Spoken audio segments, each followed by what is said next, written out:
ఊరు వెళ్ళరు, ఖచ్చితంగా దావోసే వెళ్తారు.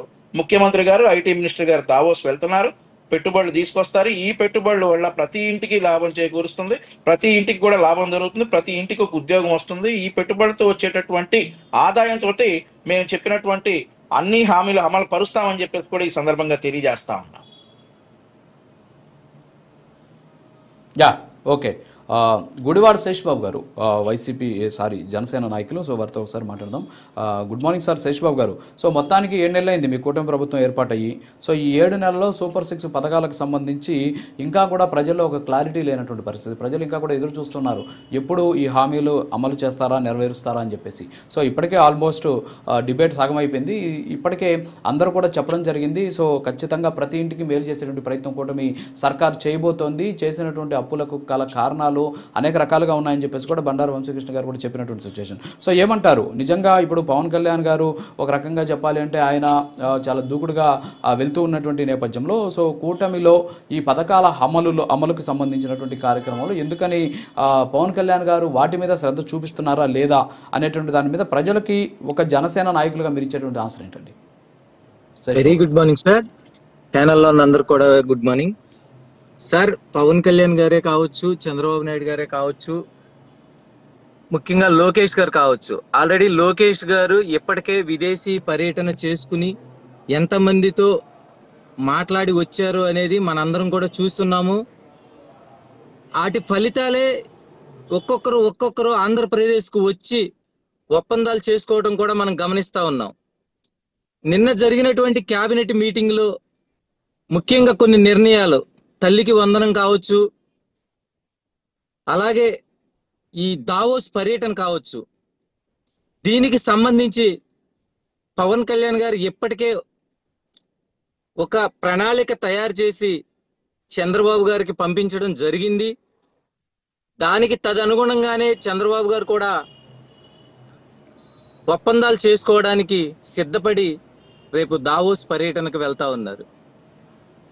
ఇందులో తీసుకున్నటువంటి నిర్ణయాల్లో నిన్నటి చూసారా మీరు, టీసీఎస్ కంపెనీ రాబోతా ఉంది.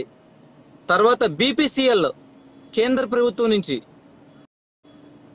మన ఏపీకే రావడంతో దీంట్లో ముఖ్యంగా ఎంపీ బాలశౌరి గారి కృషి కూడా ఉంది. జనసేన పార్టీ బాలశౌరి గారు స్వయంగా పబ్లిక్ మీటింగ్లు అనౌన్స్ చేశారు.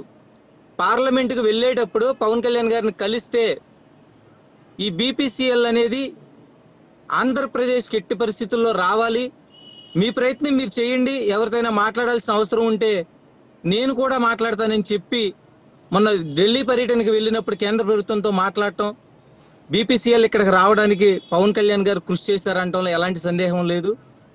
అదేవిధంగా పరిపాలనలో వినూత్నం, పంచాయతీరాజ్ శాఖ తీసుకున్న తర్వాత పవన్ కళ్యాణ్ గారు ఏ స్థానం నుంచి ఆంధ్రప్రదేశ్ని ఏ స్థానానికి తీసుకువెళ్లారనేది కూడా ఈ ప్యానెల్లో ఉన్నటువంటి వెంకటరెడ్డి గారు ఇలాంటి వాళ్ళు కూడా గమనించాలి.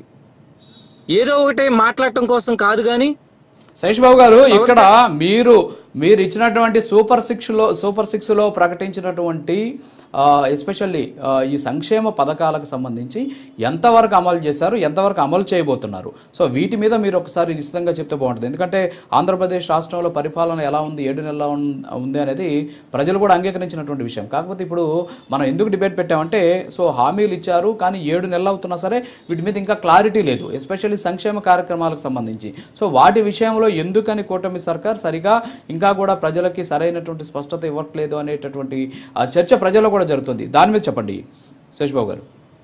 సార్, ఇప్పటికే సూపర్ 6లో మనం ఇంతకు ముందే గమనించుకున్నాం. సూపర్ 6లో ఆల్రెడీ కొన్ని ప్రారంభించారు. ఈ దీపం పథకం కావచ్చు, అలాగే ఇప్పుడు ఆర్టీసీలో మహిళలకి రేపు వచ్చేటటువంటి ఉగాది నుంచి కూడా మహిళలకి ఉచిత బస్సు ప్రయాణం చేస్తామని చెప్పారు. డిఎస్సి నోటిఫికేషన్ ఇచ్చేసారు ఆల్రెడీ. మనకు ఉద్యోగాలు వైసీపీ ప్రభుత్వంలో డిఎస్సి ఇస్తామని చెప్పి 1 సంవత్సరం కూడా నోటిఫికేషన్ ఇవ్వకుండా గడిపారు వాళ్ళు.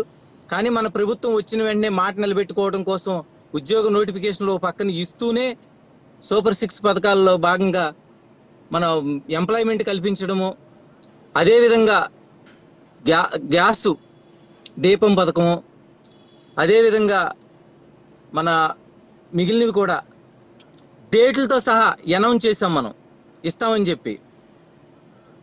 ఒక్కొక్కటి తల్లికి వందనమేమో Okay. నెక్స్ట్ ఇయర్ నుంచి ఇస్తామని చెప్తున్నాం కదా. ప్రతిదీ కూడా. రాజుగారు వినపడుతుందా? యా ఓకే ఓకే శేషబాబు గారు. సో వెంకటరెడ్డి గారు ఇందాక మీరు చెప్పారు ఈ బడ్జెటేతర అప్పులకు సంబంధించి దాదాపు 1,19,000 కోట్ల రూపాయలు ఇప్పటి వరకు అప్పు చేసిందని చెప్పేసి. సో వాస్తవంగా మనం చూస్తే మొన్న మంగళవారం తీసుకున్నటువంటి 5,000 కోట్లతో కలిపి మార్కెట్ రుణాల కింద తీసుకున్నటువంటి అప్పు దాదాపు